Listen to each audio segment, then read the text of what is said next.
ただエロいだけじゃなく引きつけられる神シーンに刺さりまくり。2025年の実写 BL の中から役者さんの色気と本気、思わず震えたシーンを厳選します。こんにちは、K です。前回の動画では2025年の私のベスト5を発表しましたが、今回は番外編。ランキングとは別の意味で語らずにはいられない心に刺さったインティマシーシーンに絞って話していきたいと思います。1作品目はやはりこれを語らずにはいられません。25時赤坂でシーズン2、前シーズンでようやく結ばれた2人のその後が描かれた今作ですが、正直1話からやばかったですよね。この1話のベッドシーン、手に入れた幸せをかみしめるような我慢しきれない熱量、あさみさんの余裕のなさも白崎くんの我慢できないという純粋な反応も、見てるこっちが恥ずかしくなるくらいの甘々なスタートでした。忙しい仕事の合間を縫って密会する俳優2人、マネージャーの明野さんに見つかってしまったところから同棲を始め、オーディションでライバルになった時の家庭内別居を経て、それぞれの仕事に悩みながらそれぞれが成長し、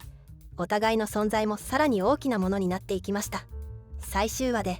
あさみさんは映画の成功とイギリス行きを決意し、白崎くんの舞台も成功して白崎くんの誕生日、2人で過ごしたこの最終話の甘い時間はめちゃくちゃ刺さりました。信頼感の上にあるキスシーンはいいですよね。1話のがっついた感じとか浮き足だった感じとは違って、俳優として人生のパートナーとして覚悟を決めた2人の重みがありましたよね。揺るぎない確信が指先一つ視線一つに乗っているというか、2人の色気が大爆発のシーンではあるのですが、ただエロいだけじゃないと言いますか、2人の歴史が全部ここに詰まっている。2人の表情の変化、空気感の作り込み、1話と最終話でここまで違うかと思わせてくれる役者の本気を見せてもらった気がします。特に受けの白崎くんが積極的なのも私的にはポイントが高いです。この2人で本当に良かった。どんどんパワーアップしている色気と空気感に大満足のシーンになりました。スピンオフ企画で見せてくれた佐久間と山瀬も良かったですよね。これは劇中ドラマの昼の夢のスピンオフですが、原作では佐久間と山瀬がサブカプとしてどうなるのか、そこも楽しみなところです。2作目は被写界深度から。これは最終話で早川が告白のやり直しからのキスシーン、言葉を一つ一つ選びながらでも今度は逃げないという強い意志がこもった告白、そこからのあのキスシーンです。一生懸命で可愛い早川と今野の表情、普段は寡黙で何を考えているか読み取りにくい彼が早川の言葉を全部受け止めた後にふっと見せる笑顔、この色気やばいです。視線の落とし方や早川に触れる指先だけで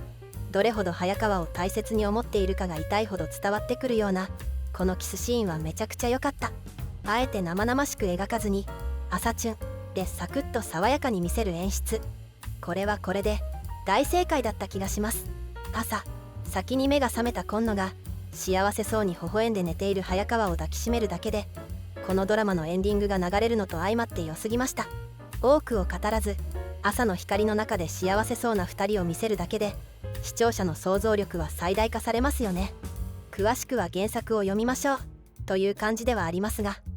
ああ最高に幸せな夜だったんだなと見ているこっちまで清々しい気持ちで満たされる。役者さんの抑えた演技とあえて見せない美学で色気を見せつけてくれたシーンになりました。3作目はいい意味で私たちの予想を裏切ってくれた恋愛ルビの正しい振り方。この作品はオリジナル展開で中盤までは本当にピュアでもどかしくて、ああ可愛いなこの2人という目線で見守っていたじゃないですか。それがまさか最後にあんなにがっつり見せてくれるなんて誰が想像したでしょう。ずっと自分の気持ちに素直になれなかったヒロがようやく夏男への好きを認めて2人が結ばれる、そのカタルシスがあのベッドシーンに全て注ぎ込まれていました。実写ならではですが受けの夏男の方が攻めのヒロより体格が良いのも結構好きです。ヒロ役の岩橋くんがこのシーンのために自身のタトゥーを完璧に隠して撮影に臨んだのも役者としての本気度が見えてよかったです。その気合が画面越しに伝わってくるというか、この色気たまりません。そんな顔するのという驚きと隠しきれない大人の色気があふれ出していて、正直思った以上にエロかったです。ただ激しいだけじゃない、ピュアな2人が心も体も本当の意味で一つになったんだなと実感させてくれる役者さんの脱ぎっぷりならぬ心のさらけ出しっぷりに拍手を送りたくなった神シーンでした。4作目は実写化発表の時からどこまで描いてくれるのか、ファンが固唾を飲んで見守っていたセラピーゲーム。この作品、結論から言います。ここまで見せてくれるのという驚きと感謝で見終わった後、拝みたくなった方もいらっしゃるのではないでしょうか。やはり湊役の直哉くん、彼の色気がこのドラマの肝だったと思われます。普段は強気でわがままな湊が静馬の前だけで見せるあの隙だらけで無防備な表情、あのギャップに全国のファンがのたうち回ったはず。1話から2人の脱ぎっぷりがお見事。特に終盤、湊がやっと自分の心に素直になってからのシーン、ただエロいだけじゃなくて静馬の湊を丸ごと包み込むような慈しむような優しさが画面いっぱいにあふれていました。湊の色気と静馬の揺るぎない包容力が重なり合った時、そこにはもう至高の癒ししかないという、2人の思いが完全に通じ合ったんだなと思わせてくれる本当に素敵で、そして最高に濃厚なシーンでした。役者さんの覚悟と魂がこもったお色気シーンでしたよね。5作目は私の中で文句なしの殿堂入り神作品、ふったらどしゃぶりです。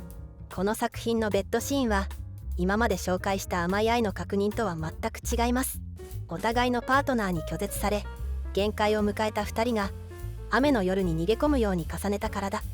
そこにあるのは恋愛感情じゃなくバレない浮気を求める萩原和明と秘密が欲しかったという半井誠。お互いの孤独を埋めるためだけのあまりにも切なくて、でもだからこそ恐ろしいほどの色気があふれ出していたシーンでした。その結果、泥沼の展開へ向かうという、浮気がバレて積み上げてきた生活が全部壊れていく、体だけのつもりが完全に気持ちを持っていかれてしまった萩原は香織と別れる。誠は和明に無理やり抱かれ、もう元には戻れないと悟るシーンは胸が締め付けられるようでした。和明の涙もつらかった。誠役の伊藤朝日くんの本音を隠した中にある色気が凄まじくて良すぎました。何もかも失って2人はもう二度と会わないのかと思った矢先のラストのキスシーンです。原作の良さを最大限に表現してくれた2人にただただ脱帽。演出が神でした。1年の総決算でランキングを作ってからこのドラマを3周してしまいました。やっぱり何度見ても好きです。続編待ち。6作目は目が離せなかったあの頃。この作品、なんといっても小田島役高橋くんの無表情の中にある色気に完全にやられました。最初はただの性欲処理として片岡に抱かれていた小田島、感情があるのかないのかわからないあの冷めた瞳と跡目争いに邪魔な片岡を消すよう命じられ、さらに親友の敵である片岡に向ける目が物語が進むにつれて少しずつ熱を帯びていく過程がたまらないです。私が今回一番役者さんの本気を感じたのが終盤のシーン。あんなに受動的だった小田島が最後は自ら積極的に片岡を求めていく車の中でいたすシーン。そう、私の大好物遅い受けのような状態です。この小田島の表情、基本的には無表情のまま、でもその奥に隠しきれない独占欲とか片岡への執着が漏れ出る色気として溢れ出しちゃってる。片岡を愛おしそうに見つめる小田島の瞳と小田島を見つめる片岡の優しい目がたまらないです。高橋くんがあの微細な表情の変化だけでそれを演じきったのが本当にすごい。不穏な空気の中で交わされるあの積極的な重なり合い、美しくて危うくて、そして最高にエロい、間違いなく私の性癖に深く刺さった神シーンでした。最後、7作目はイフの世界で恋が始まる。このラストのシーンは最後を飾るのにふさわしい多幸感あふれる神演出。体温が下がる加納を甘く包み込むような大神の優しさに2人が肌を重ねることによってリアルに温度が伝わってくるシーンでした。戸惑いを隠せない加納とそれを丸ごと包み込むような大神の積極的な甘やかし、大神が一つ一つの動作で加納の不安を溶かしていくようなあの圧倒的な優しさ。生々しさはしっかりあるのに、それ以上に慈しみの純度が高い。ただリードするだけじゃなく、加納を世界で一番大切な宝物みたいに扱うその手つき、視線。もう画面越しに愛がダダ漏れで、大神役の中川くんの筋肉についつい目がいってしまいますよね。体格差がまた良き。イフの世界を体験してようやくたどり着いたこの場所。もうとにかく2人とも一生幸せになってくれと、